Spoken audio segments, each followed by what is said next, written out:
The capacitor selection for the buck boost converter is very much similar to the boost converter. During the first mode, when the switch is in on condition, the output load is separated from the supply, and the capacitor is supplying current to the load. IC is equal to minus I naught. So the using this equation, that the charges that will be provided by this inductor, delta Q is equal to C delta V naught, and the delta Q is the area of this rectangle. It is equal to I naught into KT is equal to CV naught, and by rearranging this equation we get capacitance is equal to I naught K over F delta V. The next we have to calculate the inductor rating. Inductor was operating in both modes. During the first mode, the current that was flowing from this inductor was equal to the supply current, and in the second mode this inductor was supplying current to the output load.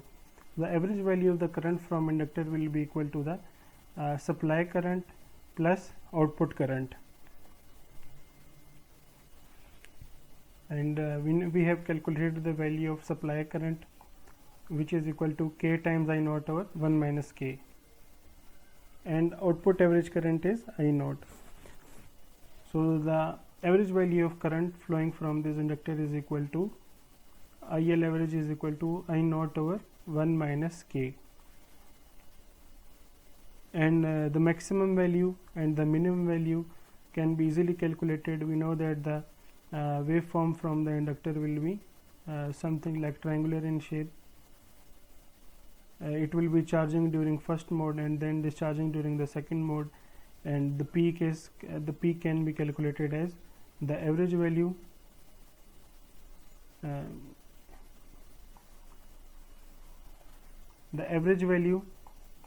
plus this half peak, and then similarly in order to calculate the minimum value, this average value minus the peak. That's how we can calculate the maximum value and the minimum value of the current flowing from the inductor. Inductor selection, we have calculated one of the element, that was capacitor. Now we have to select the inductor. In order to calculate the inductor inductor value, we have this condition that we have to avoid this discontinuous conduction mode, which states that the current from this inductor should never be 0, and we have discussed that delta IL should be less than or equal to 2 times the average value of the current flowing from the inductor. Delta IL is equal to KVS over FL, this is known, and the average value of the inductor that we have just calculated, IL average is equal to I naught over 1 minus K.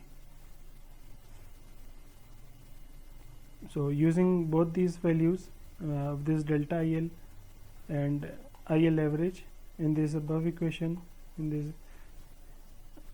above inequality, so that we get KVS over FL is equal to 2 times I naught over 1 minus K. We have calculated the equation for output voltage. By rearranging that, we get Vs is equal to V naught 1 minus K over K. We will put that value in place of this Vs. So K over FL multiplied by Vs, this is equal to Vs is equal to 2 times this right hand side. This K will be cancelled with this K. These 1 minus K on both sides, when they will be cross multiplied, we will get 1 minus K square, and V naught over I naught will be equal to the load resistance R. This 2 has also been shifted to this side, so it is in denominator over here 2F. This is the value of the inductor that will ensure that that I am in continuous conduction mode. the critical value is of inductor is equal to 1 minus k square into r over 2f. So the value of inductor should be at least greater than this critical value. And now we have to calculate the switch ratings. The switch was only in operation during the first mode for kT time, and during the first mode the supply, inductor and switch are in series. So in order to calculate the average value of current from this switch, I will multiply the average value of current from the inductor by K. When the inductor will be charging during the first mode, that the same amount of the current will be flowing from this switch, and it will reach from its minimum value to the maximum value, and the peak value can be calculated as the average value plus whatever the peak that is above this average level. So average value of the switch current plus delta IL by 2, and IRMS is calculated as average value of switch square plus delta IL over 2 square root 3 whole square. The next is we have to calculate the diode ratings. So diode is conducting when the switch is in off state. If this is the average value of the current from the inductor, which is available throughout the time, from 0 to kT time interval, the current was provided by from the supply and switch for kT time, and from the diode the current was flowing from 1 minus k into t time. Therefore the average value of the current from diode is equal to average value of the inductor multiplied by 1 minus k. Because the diode is operating for 1 minus kt time, and during this time the current is flowing from this diode and inductor, the peak value of the current from this diode is equal to average value of the current from this diode plus the peak ripple in the inductor.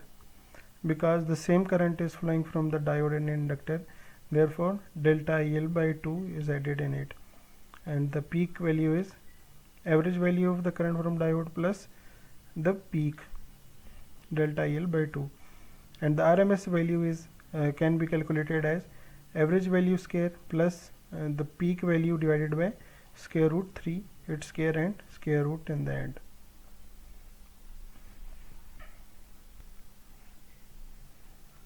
And here is the summary of our lecture. The different component average, peak and RMS values are shown in this tabular form.